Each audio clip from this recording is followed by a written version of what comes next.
everyone, welcome back to my channel, and this is Highlights with Favor.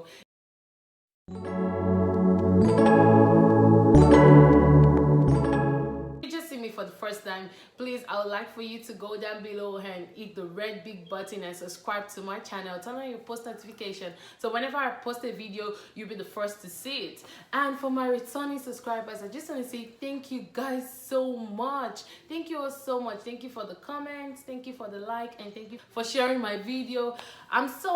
I'm just so overwhelmed by the love you guys gave to me from my first video. It was massive. I got so many views and so many subscribers. I just want to say thank you guys so much. I know it's been a while since I posted.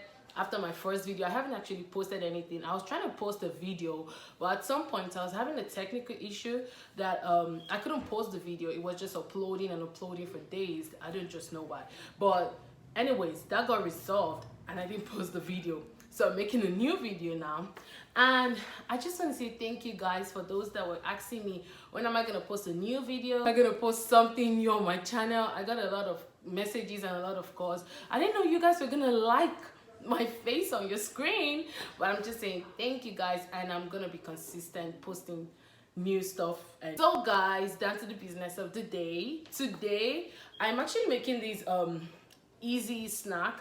It's a sausage roll. I learned it from Kiki Foods YouTube channel. It's really fast, easy, and simple, and basically stuff you have at home. That's what you use to make it. You don't really have to like spend that much. I'm recreating this sausage roll because I liked it. I made it like twice and it tasted great. I'm like, you know what, let me share it with my YouTube family.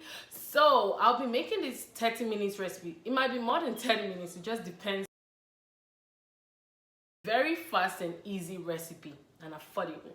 So guys, right about now, we're gonna go to the kitchen and start baking. So let's go. So guys, these are actually the ingredients I'll be using. I told you it's not a lot, it's just simple. So first I'll be using my all-purpose flour, my milk, warm milk to be precise, sugar, melted butter, sausages, yeast, egg, and salt. Not too much salt. So guys, if you want more than this, you have to use more than what I have here. I'm using 1 egg because of the quantity I'm making. I'm making like 10 pieces. So if you want more, you have to double it. So guys, let's get baking. I told you it's a very easy, fast, and simple recipe. They try to bring us sucker down, singing louder than the crowd.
At this point, our sausage roll is ready, and I know I didn't do an excellent job with rolling, but trust me, it does taste great. After this, I did went ahead and grease the face of this dough with a melted butter for an even softer dough and shinier look. It gives it that kind of fancy finishing, but I lost the footage to that, so please and please, whenever you're baking your sausage roll, always grease the top with a melted butter for a nice finishing. And that's it for my easy, fancy quarantine snack that I recreated from my Kiki Foods. And guys, please, if you like this video, don't forget to give me a big thumbs up, like, comment, share, turn on your post notification so that whenever I post a video, you will get notified and all the good stuff. Thank you for watching, and thank you for being part of this family. Bye, and see you in my next video.